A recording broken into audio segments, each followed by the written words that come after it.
able to when it goes live. Woo, we're live.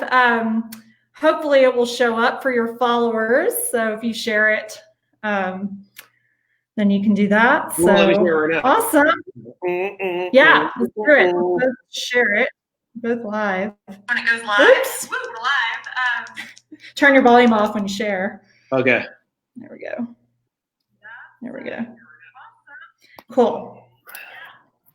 All right, and then comments will show up on the right-hand side of the screen. So if anybody's commenting and interacting, so interesting to see. Let's see ourselves live as we're going live. I know. So crazy. It's weird. You know what? So I've taken 10 days off of at least, I don't know, 10 or 12 days off of social media. Today's my first day back on. So I'm like feeling the vibe. But I'm excited to have you kind of be my introduction back into the social world. Oh, great. So much pressure. Yeah. A lot of pressure. It's a lot. A lot. So, well, I would love to welcome everyone to Authentic Conversations. This is episode 3, and I started this just a few weeks ago. And in true Robin fashion, I had this vision, and normally I get lost in details and then it doesn't happen, or it will happen like 2 years later. So I just got a download like, hey, let's lead Authentic Conversations. And I scheduled the first one without even a plan. And here we are. So it's been great. And I'm so excited to have the amazing, playful, I don't even know what title you call yourself, master, Jeff Harry with us. And Jeff, I call you a master of play. So I love just everything that you're about and how you just remind us all to, I don't know, just find like one of my values for my business is curiosity and wonder. Mm-hmm. And yes, I feel that's totally what you invoke. It's like you just bring about this sense of wonder and people are like, ooh, what's Jeff doing today? And invite people to kind of feel comfortable doing the same. So I'm excited to have you. And that was the whole for you. Yes. Yes. And I would love for you to just kind of share a little bit about yourself with our audience. And just tell us how play. How are you living a life of play in a world that's so serious sometimes? Ooh, that's such a good question. So my name is Jeff Harry. I run an organization called Rediscover Your Play. And I guess the reason why I created that name is because I found that most adults had forgotten how to play. Like there was a moment when they went to the playground for the last time and then they never went back, and it's so sad. And then what's funny is so many organizations are like, we got to be creative and innovative and, we have to take risks. And it's like all of that is play and none of them are playful. So I created this org, and I've just been doing this anyway, just because I'm like, why is everyone taking themselves so seriously? Because if you think of your most memorable moments in life, they're play moments. They're all play moments. So why would we not be playing more? So I was like, I must talk about this. I must preach about this. Like the way in which like Brene Brown's like, I want to talk about shame and have a global conversation around shame. I want to talk about play and have a global conversation around play and how it can actually address serious questions and serious challenges. Because I think a lot of times we think play's over here and then we'll deal with our challenges in a serious way. But we actually need play right now to address a lot of the craziness that is in front of us. So. Yeah, it's so true. It's like, I was thinking, so I'm in Colorado right now. It's my first break away from what's happening for a little bit. And I've been in the mountains for a week, and I went hiking the other day, and I was kind of I've been in a really somber mood lately, just kind of feeling the heaviness of the world. And so nature's the best way for me to kind of connect and get out and play, have a sense of curiosity and wonder. And I get out of the car and I'm walking on this trail, and this little boy who's probably my nephew's age, he's probably like maybe 3 years old. He looks up at me with the biggest grin and he says, I just saw the coolest squirrel. And I looked at him and I said, "You did? You saw a squirrel? What did he look like?" And then we spent 5 minutes talking about a squirrel. And I walked away from that and I just felt like so lighthearted and alive, and just reminded me like, don't take life so seriously. Right. And that wonder, that kid wonder where they're just so happy to be alive. And then, and then we're like sitting in traffic and we're like, I'm going to complain right now. I'm going to do this. And it's just like, dude, like, look at the kids. The kids are the teachers in this. Look how fully present they are. Like, when was the last time, you felt like you had a fully present conversation where someone's not like looking at their phone or like doing all this stuff, and just like you're fully there for it. And I feel like that is that whole travel-oriented, play-oriented mindset where you were like, I'm just going to be open to whatever's possible. And I really love what Elizabeth Gilbert says. She's been preaching now a lot about don't pursue your passion, don't pursue your purpose, because you might not have it. If you have it, great. Passion, purpose, sweet. Mine is play. But if you don't know what that is, then listen to that like quiet voice, get super bored.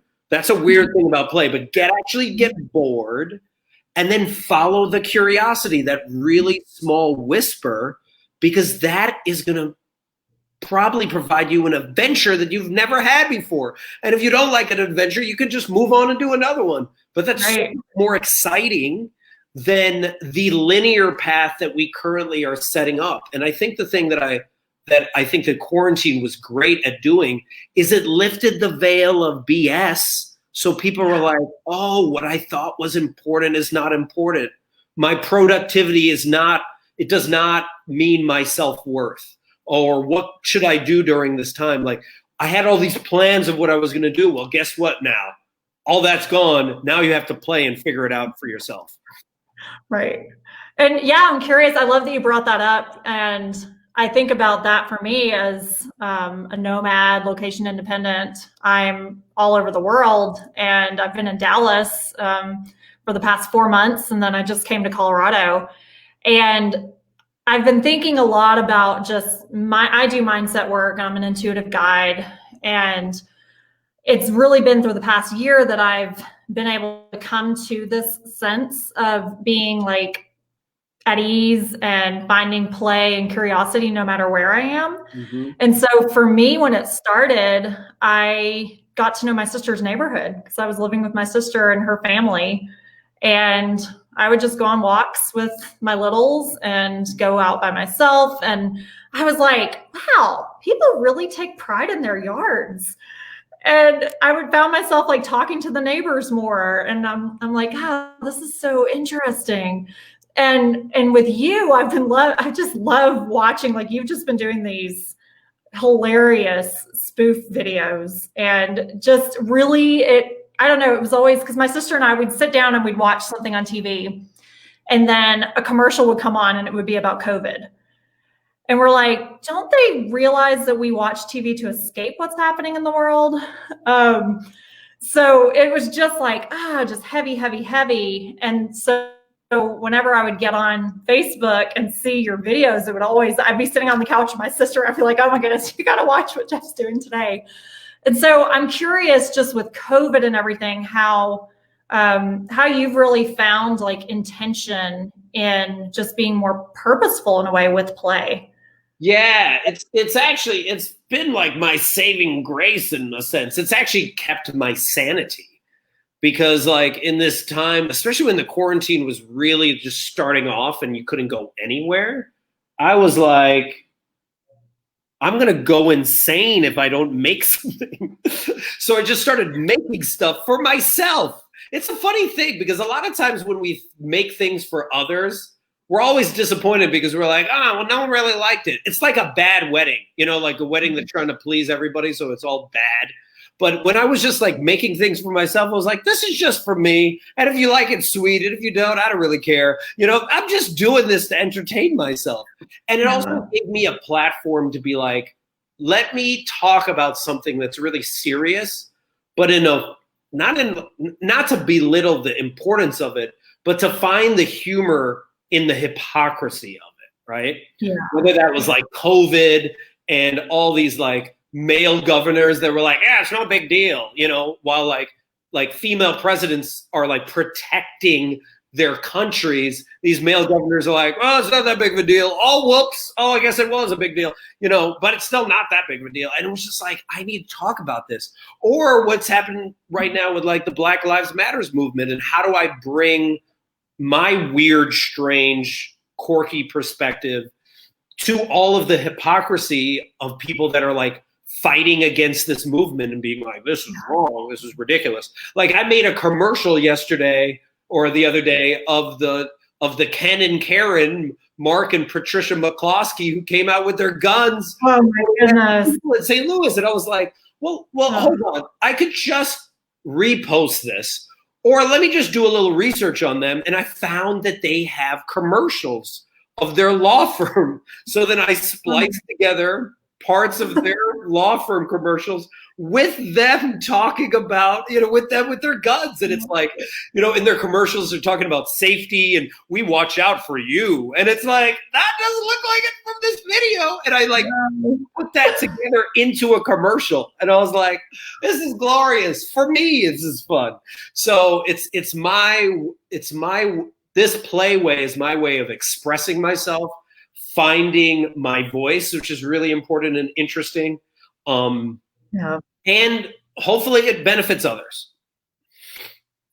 Yeah, and I love that you take something that is serious, and what's really been, I don't know, I've been very aware of lately is just jokes. It's like I was listening to you on Rick Clemens' podcast, and when you guys were talking about connecting the dots, and just thinking about like when you just hear people talk sometimes. And I posted a couple weeks ago about an experience I had in Africa, and I saw these white Americans getting their luggage off the plane, and the flight attendants were trying to help them. And this woman just yells at them and says, "You people better not mess up my bag. You messed up my last one." And I stood there in horror. Like, one, I was like, I don't want people to know that I'm American. So I'm a Dude, there's that. Yeah, when you travel. But the other part is I just stood there and just listened and then talked about them and judged them. And it's really like shown me in this way, like, okay, how can I really connect the dots and speak up? Because it's not comfortable. But really, why do I care about getting approval from people who are going to talk poorly about other people? You know, I've been thinking a lot about that. Is like a lot of times we care more about looking good and not offending someone than right. And people talk about that. The thing you regret most in life when you're at your deathbed, they've asked a lot of people, and they're like, doing what others thought of me, you know, doing what I thought others wanted of me. And there's an interesting thought leader that would always ask people, you know, why are you doing what you're doing? Who are you trying to please? Like, who are you, you know, is it your parents? Is it, you know, people that you went to school with? Like, who are you trying to impress right now? And I think the part that's more powerful is really like listening to your own internal voice, right? That inner child, as I talked about earlier, because that's you, dude. That's your core values. But if you're not listening to it and actually not just listening, but acting on it, you start to lose it more and more. And that's when I feel we get, you know, separated from ourselves. That's when I feel we go in a more depressed state, because there's this cognitive dissonance between who we want to be and who we currently are. Yeah. Yeah, and I'm curious, how do you get people comfortable? Because I look at my littles, and they're so fearless. It's been so entertaining living with my sister during this time, because they're so creative. It's like they're always doing something, coming up with some way to play, dress up, or make something in the kitchen, or make a tent out of paper. And I'm like, just really, they get excited about it. And then there's a point where we lose that, and we start noticing like, oh, people are laughing at us, or that's silly, or we start talking ourselves out of it. So Mhm. I'm curious how you get people kind of comfortable with the idea of play. So it's interesting. So I just ran a workshop at World Domination Summit, at their virtual summit, which was super fun, with my friend Lauren. And what we had people do as one of the first exercises is we had them think back at some of their most memorable play memories. And after they like thought about it for a minute, because we had them actually sit down and think about it, like write it out, like what was the actual play memory? And then we were like, what were the aspects of that play? So for her, she loved sardines. It was this game where you all pack in and hide together, right? And what she loved about that was it was creative, it was collaboration, and it was connection. And those three were really important. My friend Jen thought of like what she loved was like a lot of performance and stuff like that. And she was like, my core values are like love, joy, and connection. So it was like, okay, identify what are the aspects of your play that you either did as a kid, or if you didn't have a really good childhood, what you just play now, right? And what are those core things? Sit in it for a little bit just to remind yourself you used to be a kid. It hasn't gone away. It's still there. It's just kind of like buried down in there. And like a kid that's outside, you just need to give it a little attention to be like, let me do something silly. Let me do something that makes no sense. All the videos that I make no sense from a business standpoint. They're not going to get me hired making a TikTok where I'm like eating Reese's Pieces cereal out of a box. Like, it makes no sense as my exercise, but I'm doing it for me. And because of that, I get into this flow, as you very well know, right? And there's this guy, the positive psychology flow guru, Dr. Csikszentmihalyi, who had this like chart where it was like difficulty of the challenge and skill, right? And like when you first are doing an act, you have a lot of anxiety. You're in that like corner.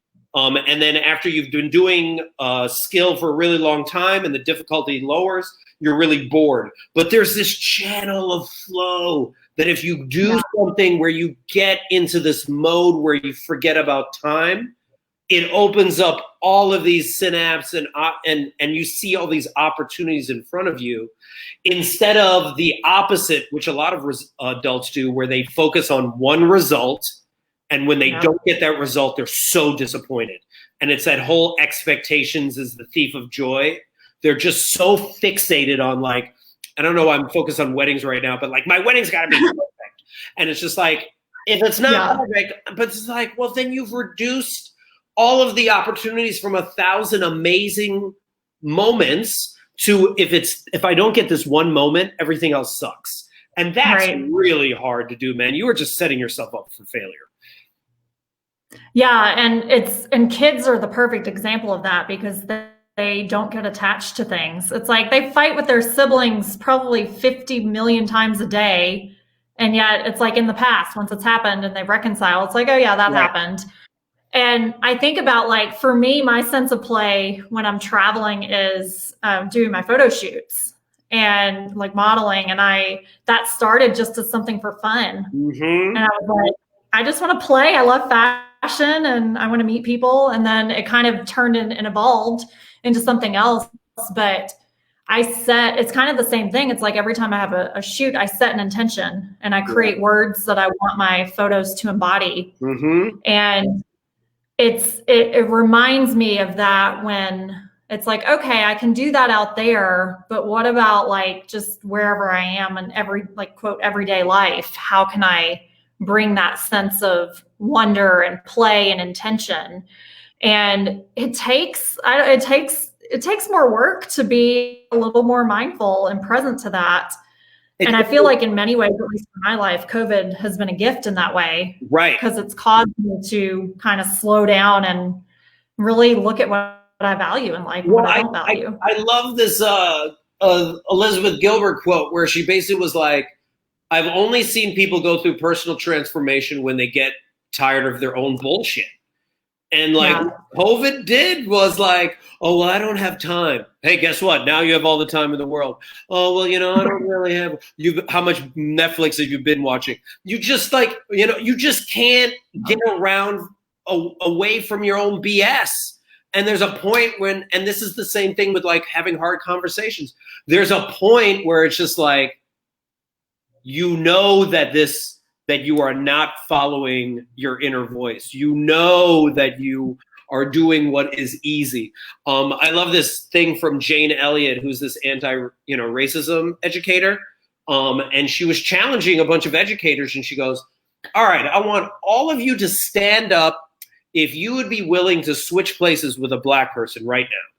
You know, switch places, meaning like have their life.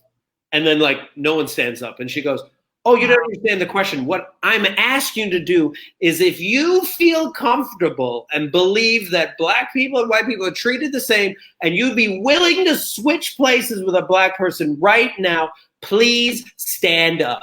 And it was like dead silent in there. And then she goes, you've known the whole time this was an issue. You've always known. You just didn't want to admit it. But how are you willing to have it have someone else tolerate this, but you were unwilling to tolerate this? And it was like, oh man, like call yourself out on your own. Yes, man, that's the first thing. And that is hard to do. That is hard. It is like owning it. So I took, I don't know, like time is a blur to me these days. I don't even know, but it seems like a month or 6 weeks ago or whatever, I took the, Harvard has this racism test that you can take. Oh yeah. It was like good or bad. And it would show, it would basically pretty much just white, it would be white people and black people. And it would have different adjectives and they would have you go through the same thing, but they would have a different order of the people. And so I'm in my ego and going along, taking this quiz, and I'm like, I got this, I know, I got it. And then when I got the results, it said you have a slight preference to white people.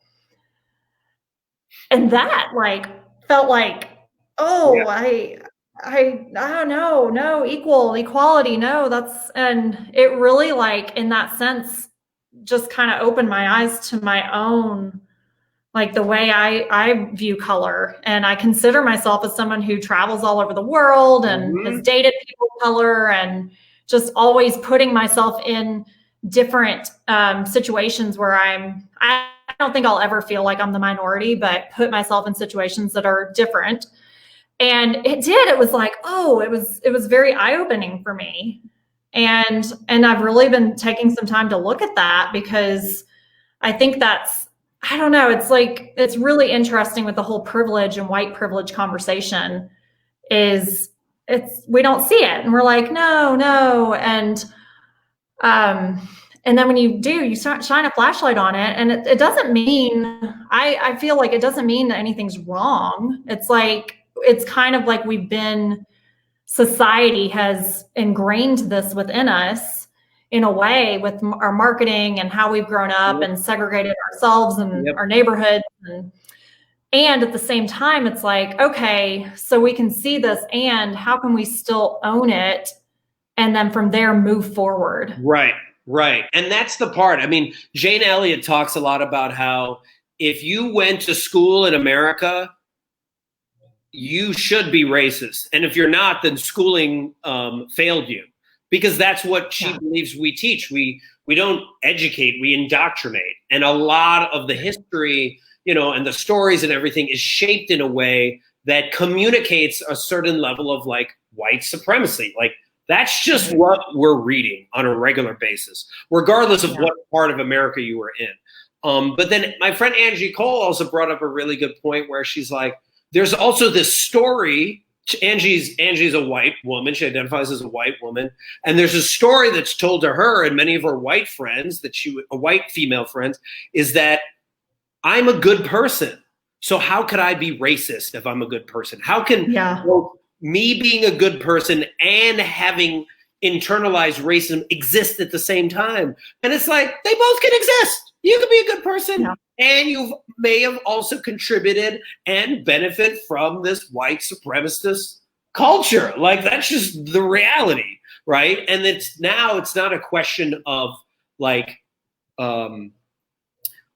being like, okay, let me persuade someone that I'm not racist, because another anti-racist educator, I forgot what his name was, but he runs overcomingracism.org, would find that a lot of white people would come up to him and they would just want him to tell them, hey, I'm not racist. They just wanted to persuade him that they were the good person and not racist. And he's like, that part's not relevant to me. Like, I don't actually care about you personally, because this is not about you right now, right? Like, this is about something much bigger than both of us. And it's this idea of like, whether you wanted to benefit or not from the powers that be and how like the cards have been played out, what are you willing to do now in your power to change this?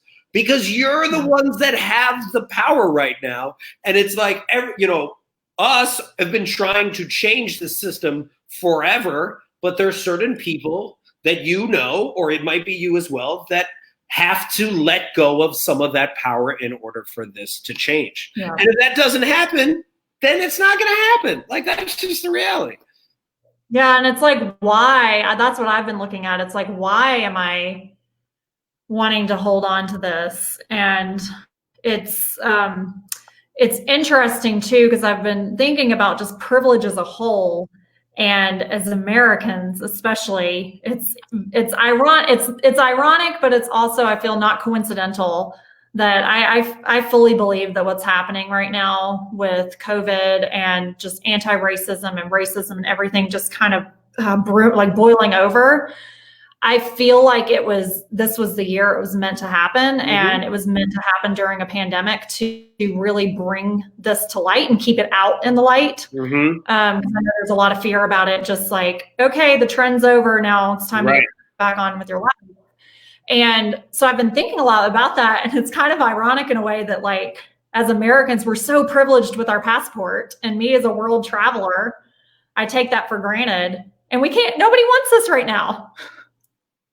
It's like, we can't go anywhere. It's ironic. No one wants the capital. None of the districts want the capital right now. Like, that is just the reality of the situation. I said on a call the other day, I was like, I volunteer as tribute. Dude, I'll go to the island. It's like, we gotta own. I was saying this to my friend Margaret on her podcast yesterday. It's like, we got to own the fact that, like, our iPhone, these computers we're working on, are like built either by children or exploited labor. We got to own the fact that America has always been built by exploited people. Like, that's just a really core part of America.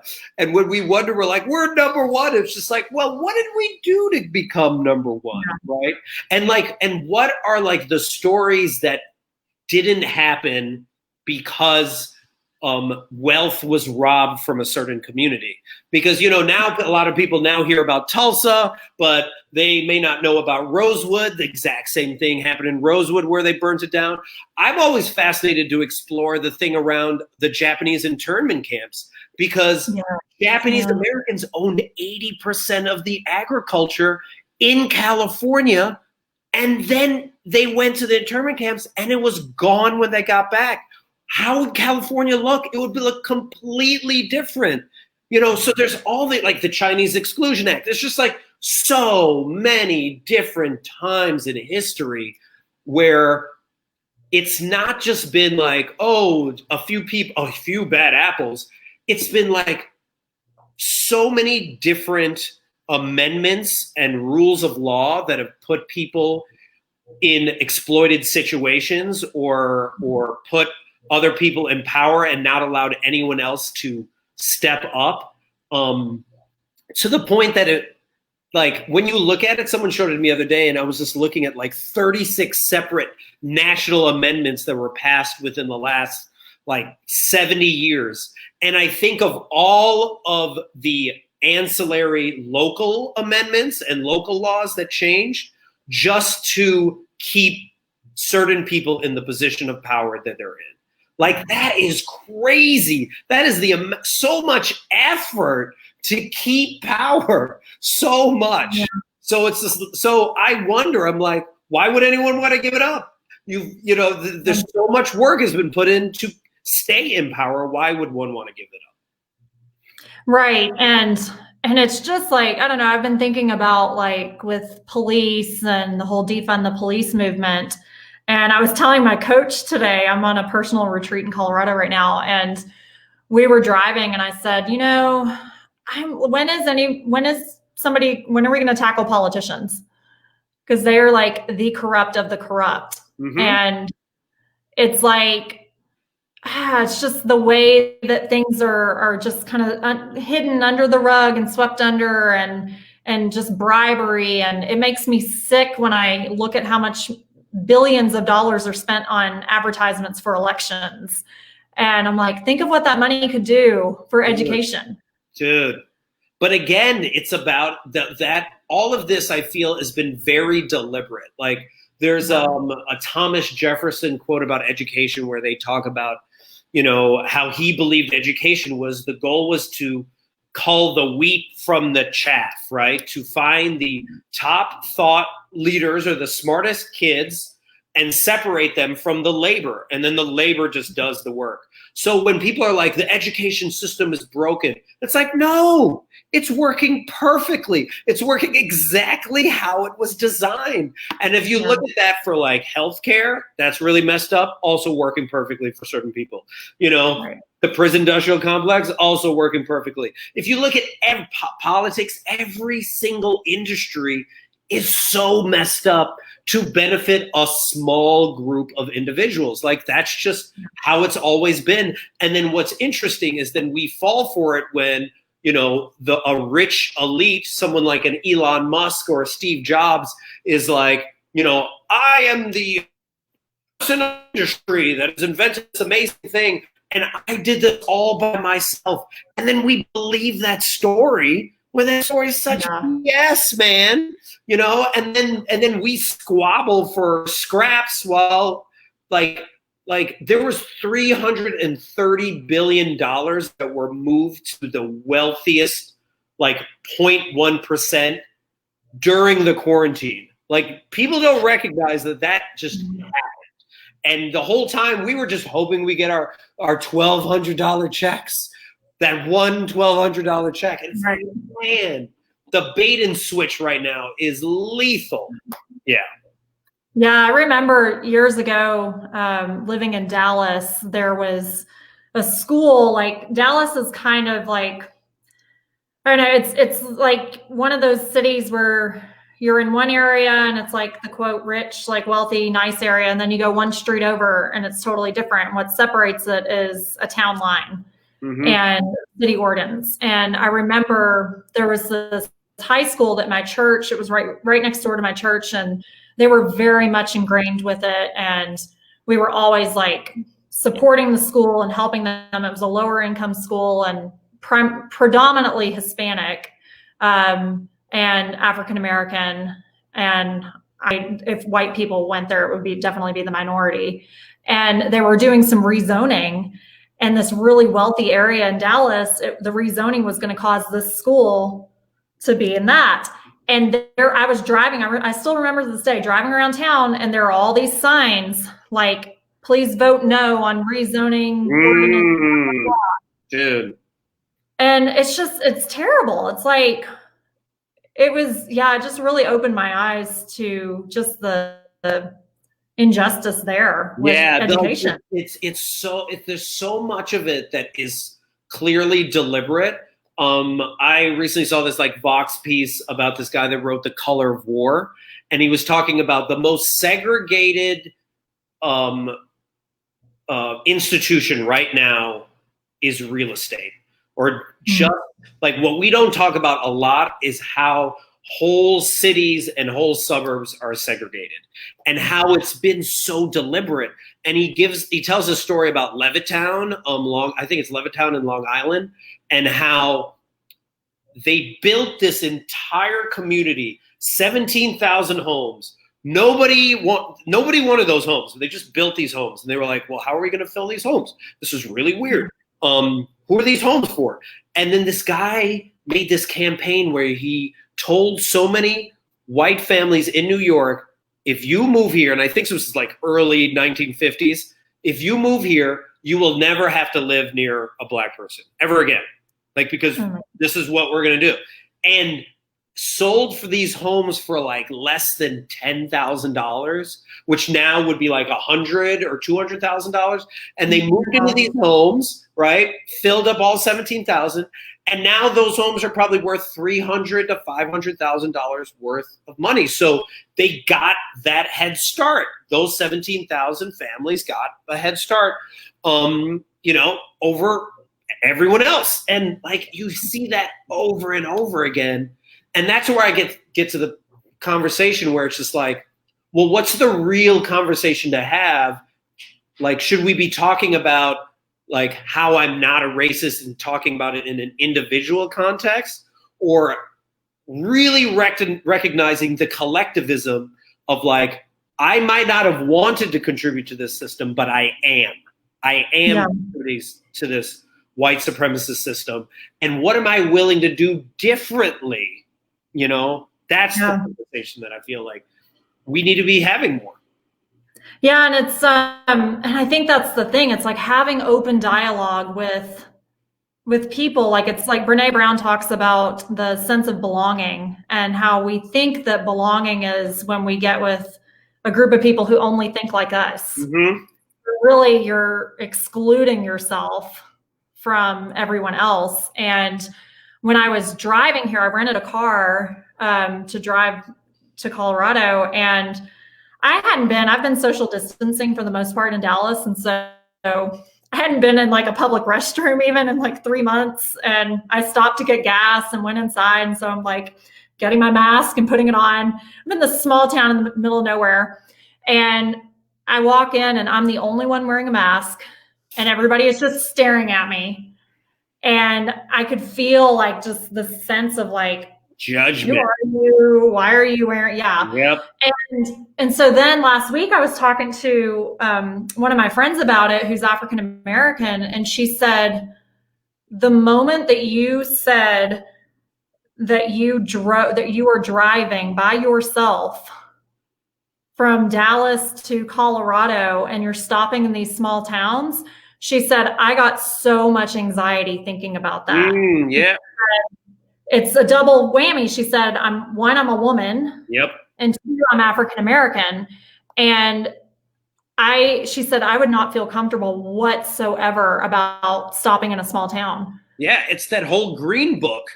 It's that green book thing of like, you have to have this green book to let you know where you can stop if you're a person of color or not. Like, that's just, yeah, man. And that's the thing that I find really interesting right now too with America and how we're struggling with COVID is we care more about ourselves than we care about our neighbors. We just care more about like, our freedom than not getting someone else sick, and ironically getting ourselves sick as well. Like, that's the part that I find so just like, there's such a massive amount of dissonance. I was talking this with my friend Amy Gernon about how like the president doesn't even care about his own supporters.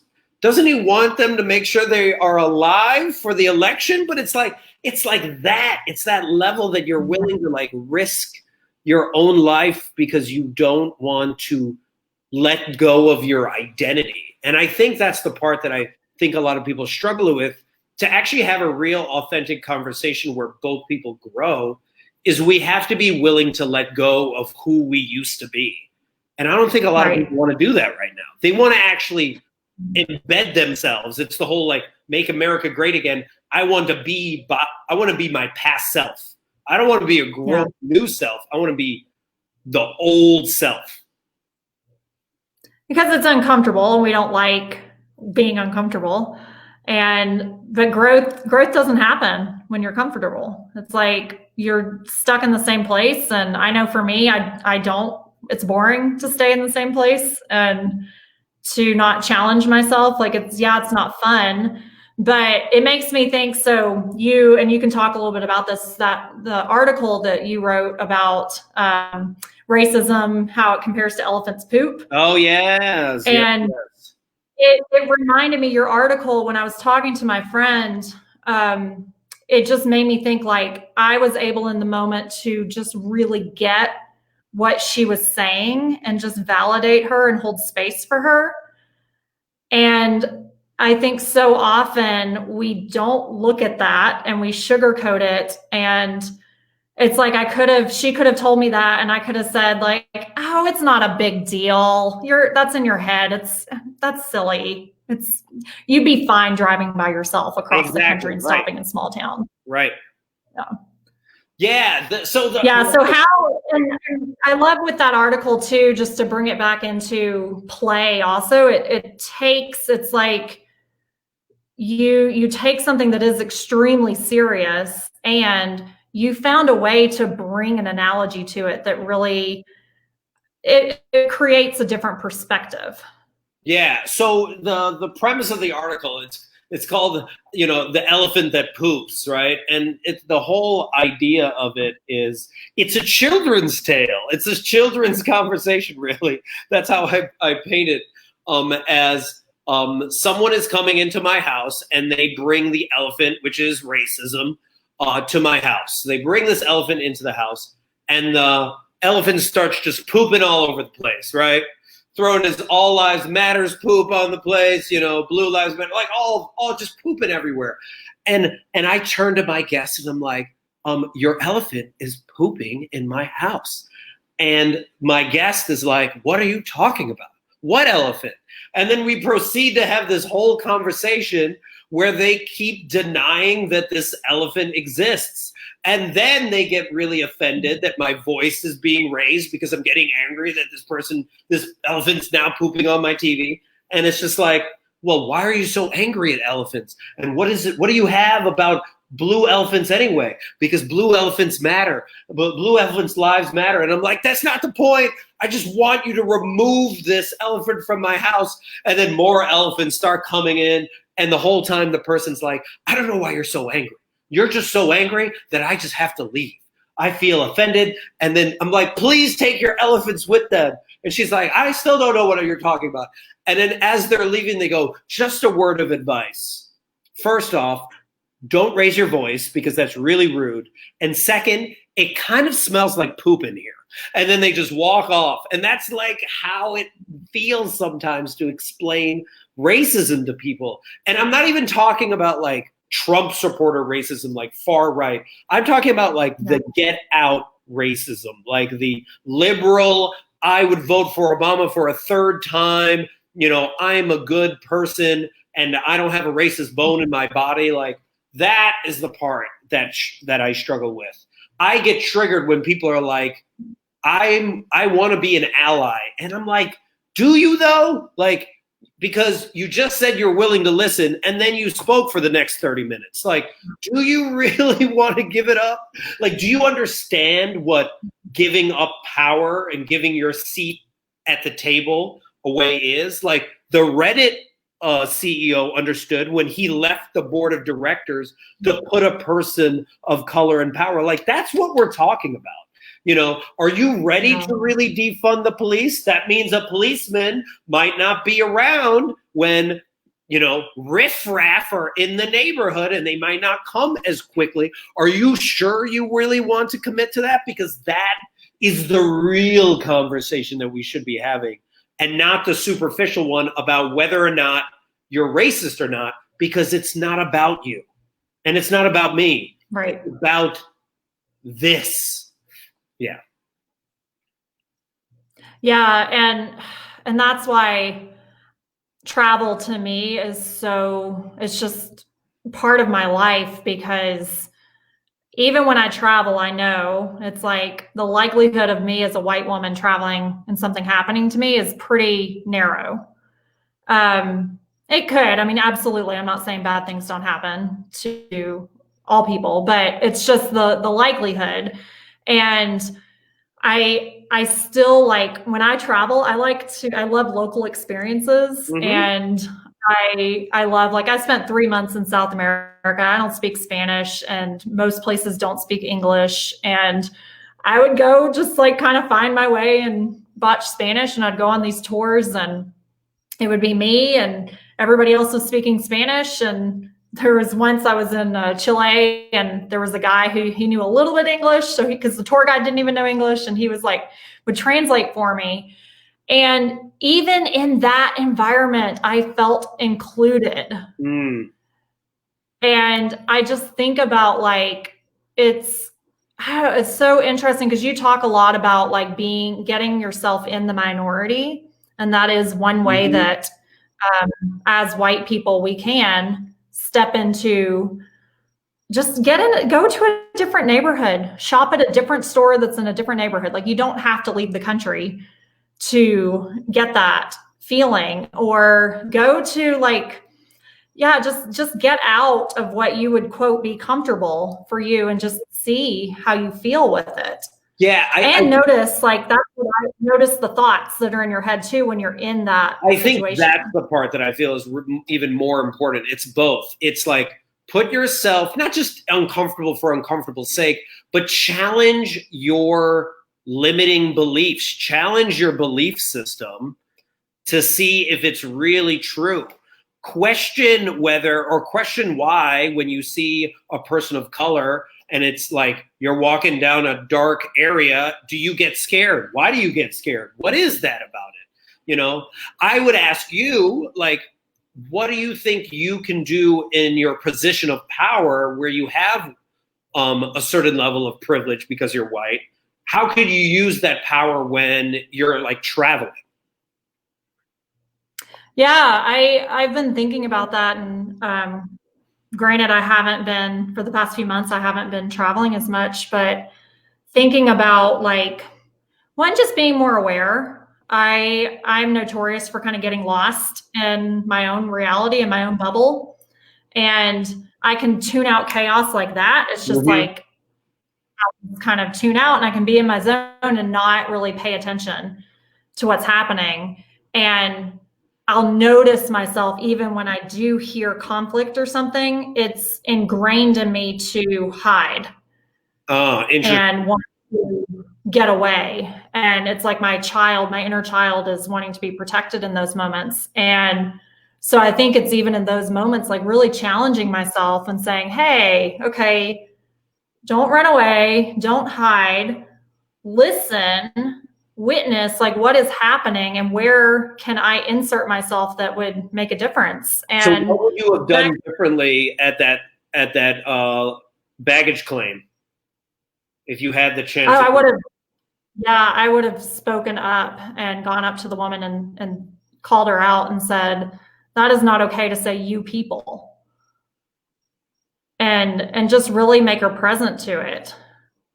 Because I think that's the thing, and worry about, like, who cares if I offend her? Like, speak up, because she may not even realize that she's just talking, and probably felt natural. I feel like that's crucial, to call out racism whenever it appears, and to shame it, so, like, it doesn't have the oxygen to survive. Because I feel like when we don't check it, that's when it gets more scary, right? That's when it gets very Trumpian. And whenever I'm on Twitter and I see it, I'm like, wow, this is quite extreme. But I think the other thing that would be a challenge to you and anyone else that is traveling, that considers themselves white, is to look and ask yourself, in certain situations, who is getting exploited right now? What is the power dynamic that is currently happening? And do I want to contribute to this power dynamic? And an example of that is, like, when I was in Thailand. Thailand is an amazing country. And it is so sad in how it's catered everything to a white European and American culture, where, like, it's about massage parlors, suits. There's just, like, this very narrow way in which Thailand is expressing themselves. And they're such an innovative country that if they didn't have to focus on just tourism of the West, they could create such amazing gifts to the world. But instead, they just are just an exploited country that at any moment could just fall down if we chose to pull our tourism dollars from them. And that's the part where I'm like, oh man, so disappointing, because then again, this country is not able to be who they really want to be because they have to people please for others that have more power than them. Right. Yeah. And it's interesting. So with my photo shoots, my whole mission behind it is to hire local photographers and artisans and learn their story and allow them to show me their home. And it just lights me up to be able to be with them in that space. And then I'll interview them and write about them. And hopefully when I can start again, I can start actually interviewing them on my podcast. But I was speaking at a conference in New Zealand, and there was a girl there from Vietnam, and I told her, I was like, hey, at some point I want to go to Asia, and I haven't taken any photos there. And so she was like, oh yeah, I've got a whole list of photographers I'd love to connect you with. And she said, you would do so well in Asia because your skin. And I was like, what? Yeah. And it's true. It's sad to me when I think about races can't even own their own color because they think white has a very, very predominant, white means rich, white means privilege, white means opportunity. And it really kind of made me take a step back. And I was like, I don't know if I want to, I love the photos. It's fun, but how can I do this in a way that really is living my mission out, where I'm shining the spotlight on the people behind the scenes? Yeah. Yeah. The whole white skin lightening industry is huge in the Philippines and huge in Japan, Korea, and China, and all these other places. And it again just sucks because people then are not able to celebrate who they are because so much of, American propaganda has been pumped in to persuade people that, we're the best. And it's like, oh, that's so and then you have white girls trying to tan and get their skin really dark. I know. So it's so ironic. So a question I have, because I have one question for you, is so then what would you want to do next that would put you outside of your comfort zone when it comes to addressing race and racism? Yeah. So you can teach others, Yeah, no, it's a great question. And that's part of how Authentic Conversations was born. I was thinking, how can I have a platform that can shine a light on Black, Indigenous people of color? And so that's kind of my start, because I was like, you know what? We all have gifts, and not everybody is going to be able to check all the checklists and everything. And I think so it's looking at me and looking at what are my gifts. And I am all about, my whole platform is about allowing people to have their authentic whole selves seen. Mm-hmm. And so really harboring conversations that do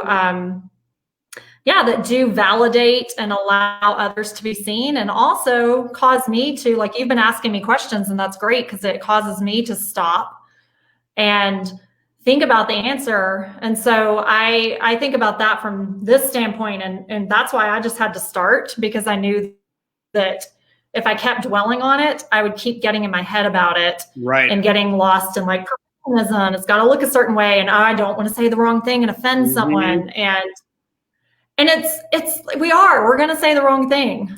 And that's okay, that we're human. And I think about it's to me, I'm like, even looking at, I was talking to my friend and she said, I don't want people calling me Black. I'm African American. That is my ethnicity.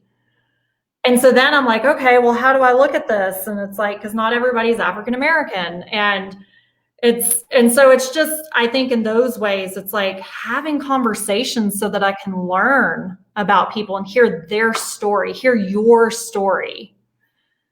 And so that's where I'm right now, kind of in that space with, okay, I can have conversations, I can ask questions and just kind of really dissect it from my view. No, I think that's great. I think it's also worthwhile to,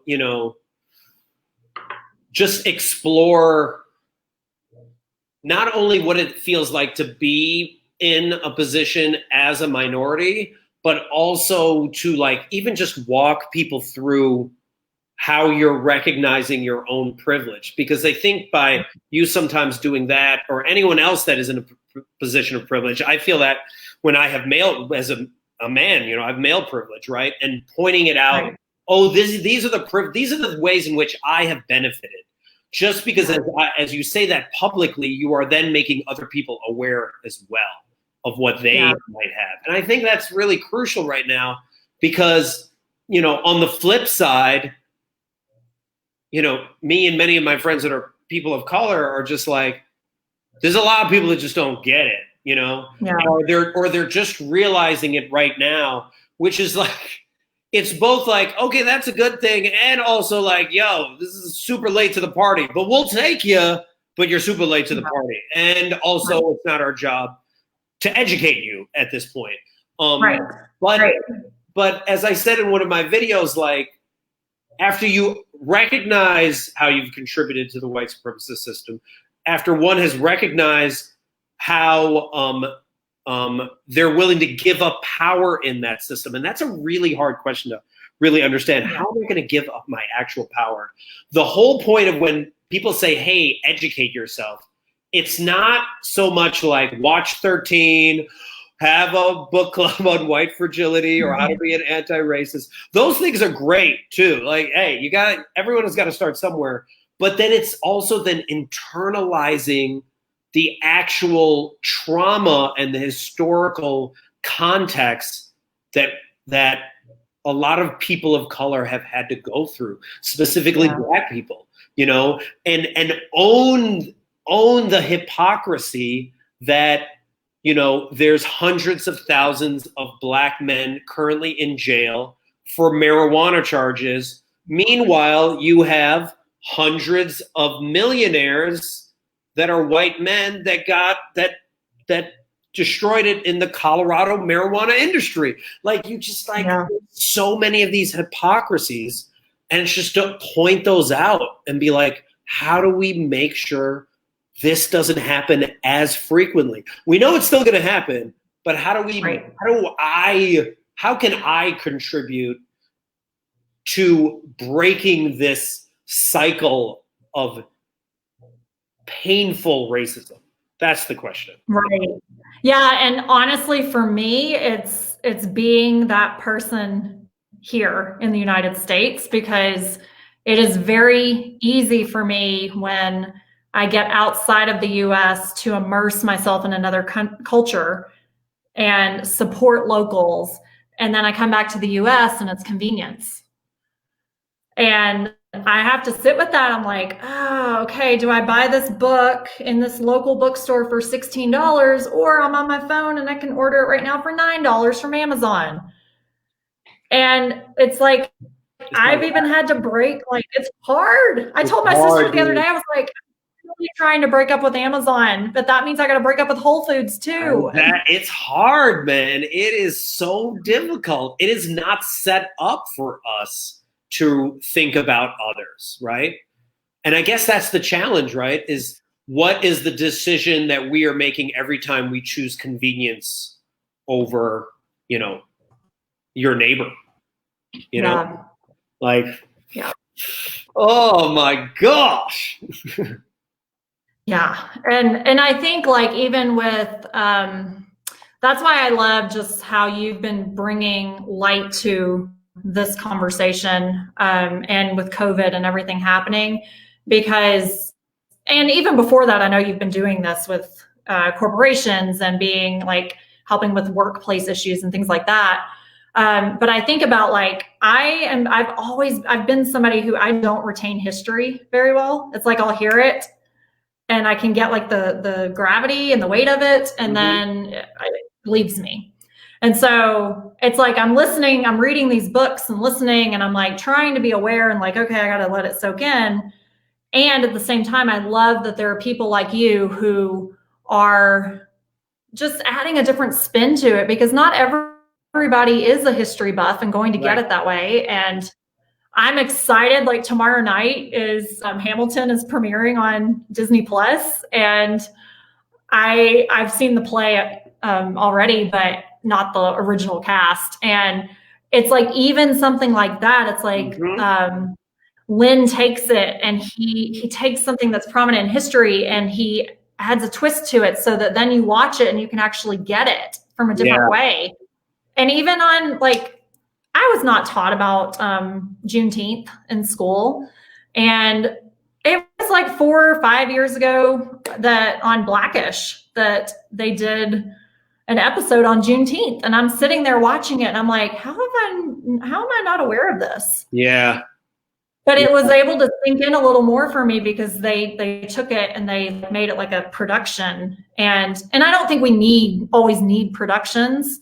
But at the same time, I think that like when like you have a gift for opening curiosity and wonder about these difficult topics in a way that is a little more lighthearted and open, where it's like, yeah, we're still having a serious conversation, and you're telling me there's an elephant pooping in your house. Why did you bring this here? And so it's like bringing, I think, so that's what I really admire about you, is how you do bring it kind of full circle.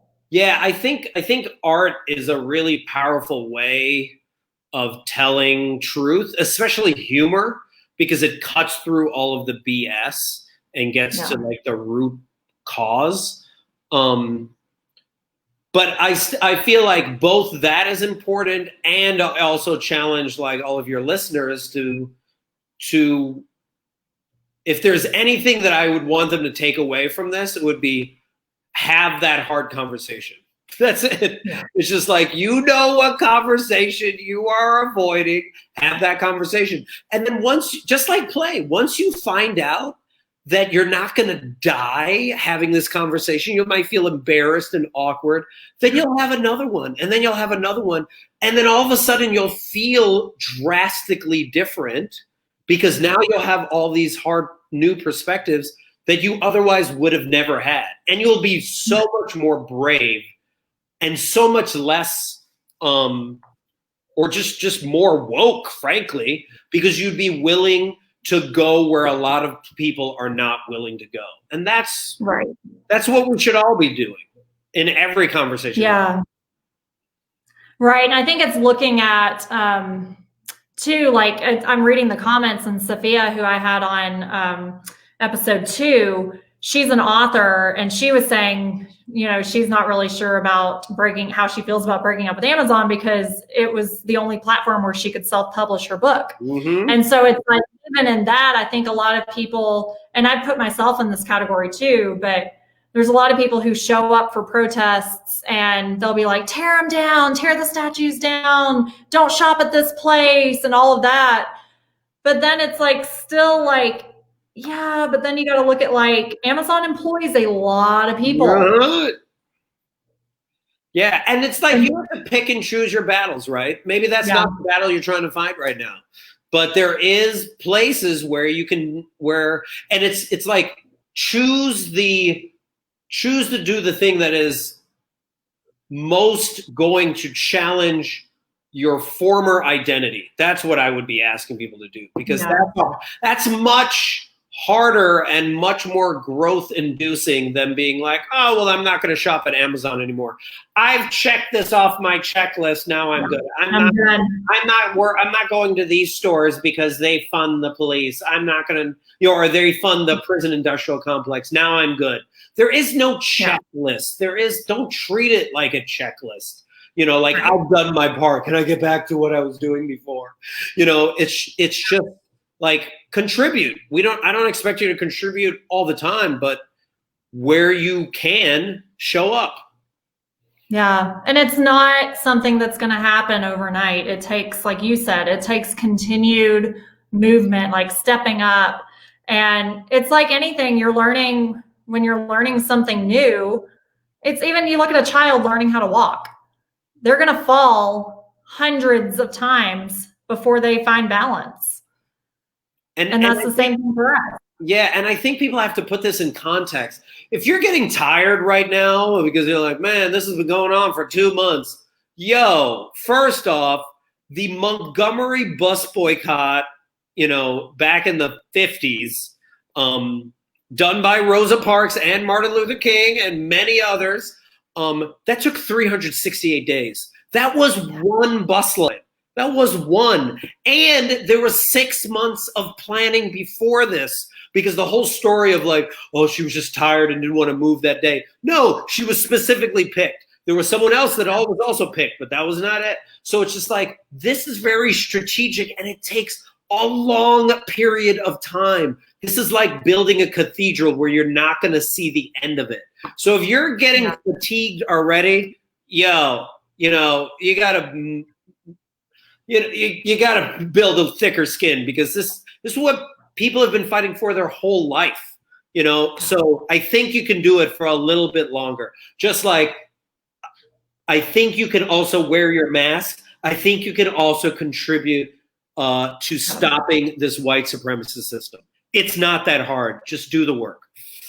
Just do the work. Yeah. And I love that. And I think that's a beautiful way to kind of wrap this conversation up. And it's like, do the work. And I think about, like, my best analogy for myself is I got Invisalign in 2017, and I had braces when I was a kid, stopped wearing my retainer in college, my teeth shifted. And so I kept putting it off because I knew it was going to take a long time. And then finally I got it. And here I am 3 years later, and I think I have 3 months left. And it's like, my teeth were not going to move overnight.